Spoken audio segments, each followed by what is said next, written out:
Hello दोस्तों, welcome to लक्ष्य प्राप्ति का के सफ़र में आप सभी का बहुत बहुत स्वागत है। आज हम लोग सीटेड पेपर सेकंड जो है उसका हम लोग हिंदी का आंसर की देखेंगे और हमारा जो सेट है वो एम है। तो आप लोग अपने हिसाब से मैच कर लीजिएगा आंसर को। हम सिर्फ आंसर बताएंगे।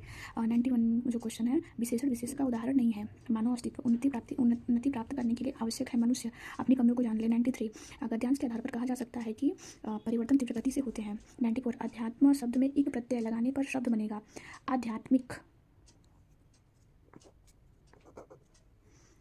और 95 मानव शब्द में किस प्रत्यय और उपसर्ग का प्रयोग किया गया है, ई और अ। और 96 मानव के कौन से 3 पक्ष हैं, भौतिक, मानसिक और आध्यात्मिक। 97 आदि मानव ने क्षेत्र में प्रगति की परंतु क्षेत्र में प्रगति नहीं कर सका, भौतिक और आध्यात्मिक। 98 उल्लेखनीय परिवर्तन से तात्पर्य है महत्वपूर्ण परिवर्तन। और 99 प्रगति प्राप्त करने का व्यवस्थित तरीका किसके पास नहीं था, आदि मानवों के पास। और ये हम दूसरा पैरा देखेंगे। इसमें 100 जो है 100 क्वेश्चन के आंसर। कविता में पर सर्वाधिक बल दिया गया सत्वर अंधकार का प्रतीक नहीं है, समाधान नहीं है। कविता के अनुसार राही की विशेषता है हर तरह से काम निकालना। कविता के अनुसार किसी भी परिस्थिति में स्वाभिमान बना रहना चाहिए। 104 का है समूह से भिन्न शब्द है हार विहार। इस कविता का मुख्य स्वर है देशभक्ति। फिर है हम लोग पेडागोजी देखेंगे, हिंदी पेडागोजी। 106 कोझिकोड के एक विशेष समुदाय में बोली जा रही मलयालम इस स्थान के दूसरों के द्वारा बोली जा रही मलयालम से थोड़ी सी भिन्न है। तो इसका आंसर होगा मलयालम की क्षेत्रीय भाषा। और इसका सीटेट के द्वारा दूसरा भी आंसर माना जा सकता है, तो ये कन्फर्म नहीं है ये आंसर। 107 नीचे दिए गए अधिगम कार्य शिक्षार्थियों को भिन्न भिन्न समूहों में करने के लिए बल दिया गया है। तो इसका आंसर क्या होगा कि शब्द जाल बनाए जाने से परिवार, संबंध और भावनाएं, इन तीनों को मिला करके हमें एक नया शब्द बनाना है या स्टोरी बनानी है। तो इसका आंसर शब्द जाल होगा।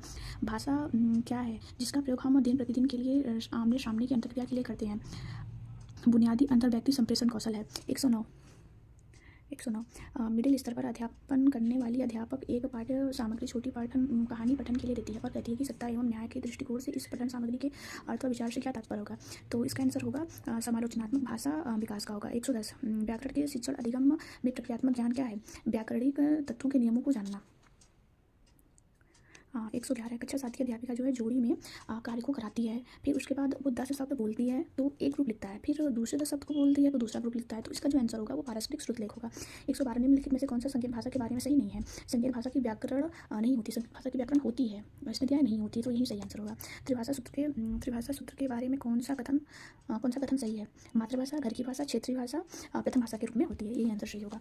और 114 उपचारात्मक शिक्षण के किसके लिए है, उन शिक्षार्थियों और अध्यापकों के लिए जिन्हें अपने शिक्षण अधिगम युक्तियों को समझने और बदलने सुधारने की जरूरत होती है। 115 शिक्षण की प्रविधि जिसमें अध्यापक और 4 विद्यार्थी विभिन्न समूहों में एक सहयोगात्मक अधिगम समूह का गठन करते हैं। तो जो ये लोग अध्ययन कर रहे हैं ये पारस्परिक शिक्षण है। 116 एक भाषा अध्यापक अंग्रेजी में कहानी सुनाती है और शिक्षार्थियों से कहती है कि उन्हें जो भी भाषा आती है उसमें वो लिखें। तो इसका जो आंसर होगा वो बहुभाषिक नीति के अंतर्गत किया जा रहा है। एक शिक्षार्थी किसी विशिष्ट जानकारी प्राप्त करने के लिए समाचार पत्र को पढ़ती है तो किस प्रकार का पठन है, ये बारीकी से अध्ययन किया जा रहा है। फिर है 118 अंतर्भाषिक पहचान क्या है, शिक्षार्थी की यह समझ की विभिन्न भाषाओं का अधिगम विभिन्न योग्यताओं का आधार। 118 का चौथा ऑप्शन है। और 119 का 6 की विद्यार्थी श्रेया अपने पिता के स्थानांतरण के कारण जैसे पंजाब के जालंधर से तमिलनाडु जाती है, फिर वहाँ पे अपनी मातृभाषा को पंजाबी तो जानती है लेकिन वहाँ पे वो सेकेंड जो भाषा है वो इंग्लिश को सीखती है और वो अपने मतलब कि पड़ोसियों के साथ या अपने दोस्तों के साथ खेलती है तो वो वहाँ पे मलयालम तमिल बोलना भी सीख जाती है। तो इसका जो आंसर होगा 119 का पहला, पंजाबी और तमिल भाषा उसने अर्जित की है और जो अंग्रेजी भाषा जो है उसने सीखी है। 120 निम्नलिखित में से कौन सा विस्तृत पठन का उद्देश्य नहीं है, इसके 2 आंसर हो सकते हैं, ठीक है। ये बहिर्वेशन के लिए पठन, और अगर सीटेट आंसर मानता है तो ठीक है, नहीं तो फिर इसका आंसर दूसरा भी हो सकता है, सराहना बोध के लिए पढ़ना। और अगर आप लोगों को ये वीडियो पसंद आया हो तो चैनल को सब्सक्राइब कर लीजिए। धन्यवाद।